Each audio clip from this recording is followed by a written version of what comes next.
All right, today we're going to get inside the head of a murderer. We're exploring one of the most intense psychological novels ever written, Fyodor Dostoevsky's masterpiece, Crime and Punishment. So let me ask you something right off the bat. If you were totally convinced that by committing a crime, even a really terrible one, you could achieve some kind of greater good, would you do it? It's a tricky question, right? And it is the exact dilemma that our main character is obsessed with. And that character is this guy, Rodion Raskolnikov.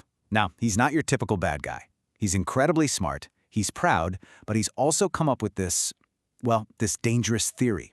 An idea that he thinks puts him above the normal rules that the rest of us have to follow. To really get why he does what he does, we have to first understand the idea that justifies it all in his mind. He calls it the Superman theory.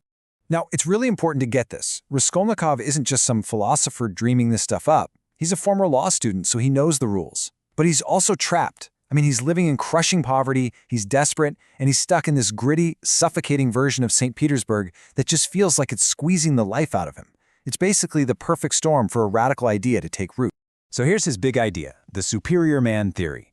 He basically argues that history is pushed forward by a few extraordinary people, like Napoleon.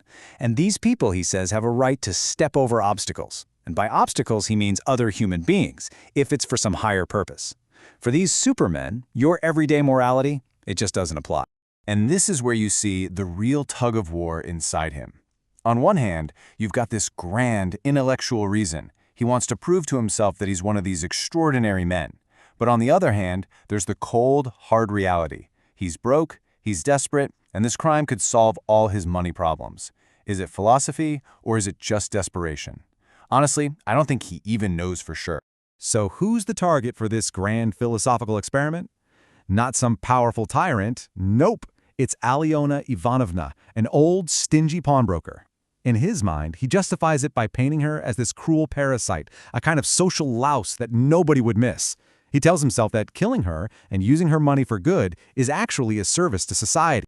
So the theory is set, the target is chosen, the stage is perfectly prepared for the crime, which brings us to the moment of truth, the axe and the conscience. In his head, the plan is clean. But the second he tries to pull it off, it's a total disaster.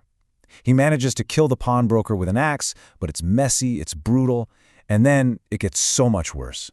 The pawnbroker's sweet, innocent sister, Lizaveta, just happens to walk in, and in a blind panic, Raskolnikov kills her too. And this is the whole point, right? His superior man theory, which seemed so perfect and logical on paper, just completely disintegrates when it meets the bloody, chaotic reality of what he's done. These two murders don't prove he's a Superman, they just shatter his entire worldview, and his own conscience starts to wage war against him. And that leads us right to the real heart of this novel. See, the punishment isn't a jail cell, at least not at first. The real prison is the one inside his own head. Almost immediately, Raskolnikov's body and mind completely betray him. He falls into a fever, he's delirious, he gets consumed by this intense paranoia, just convinced that everyone he sees knows what he did. He can't even bring himself to spend the stolen money. But the worst part? The crime builds this invisible wall between him and everyone he cares about, leaving him totally, utterly alone. This right here is the punishment in Crime and Punishment. It's not the legal system catching up to him. It's the immediate, crushing weight of his own guilt. It's the moral torment and the psychological isolation that cuts him off from the rest of humanity.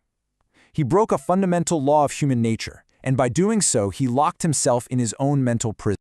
To put it simply, his own brilliant mind becomes a torture chamber that he can't escape from. The very intellect that cooked up this whole theory is now the instrument of his punishment. But even in that total darkness, a couple of people emerge who challenge his self-imposed prison. They act as a kind of beacon in the darkness. As Raskolnikov is just spiraling out of control, two very different people enter his orbit, and they start pushing him from opposite directions. One represents reason in the law, the other represents faith and compassion. So on one side, you have Porfiry Petrovich. He's the sharp-as-a-tack detective who suspects Raskolnikov from the start, but he doesn't have hard evidence, so instead, he plays this brilliant psychological game of cat and mouse to try and get Raskolnikov to crack. And on the complete other side, you have Sonia.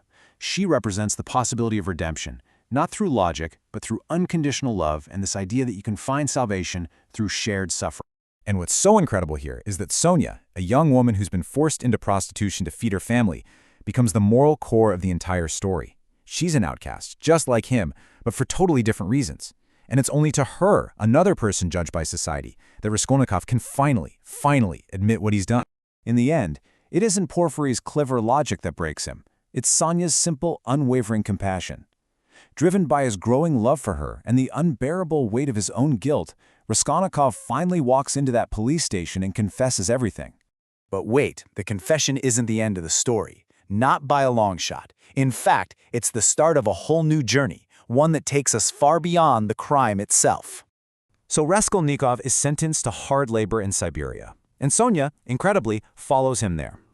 It's only in this cold, desolate place, after a long illness and a lot of soul-searching, that he has a genuine spiritual awakening. He finally lets go of his cold, arrogant theory about being a Superman and starts to embrace a new kind of life, one built on faith, humility, and love. You see, this book is way more than just a crime story. Crime and Punishment is what's called a thesis novel. The entire book is structured to make an argument. And the argument here is against some of the radical ideas floating around at the time, like nihilism, the idea that life is meaningless, and a purely rational morality that ignores human feeling. And this brings us to the big, ultimate takeaway. Dostoevsky is arguing that any moral system that's based only on cold, hard logic, a system that tosses out empathy and faith, is doomed to lead to destruction. The only real path back, he suggests, is through faith, suffering, and unconditional love. Which leaves us with one final massive question to think about. After following Raskolnikov's journey from a brilliant idea to a brutal crime to a painful redemption, what do you think actually holds more power in the end? A perfectly logical idea or the messy, inescapable force of the human conscience?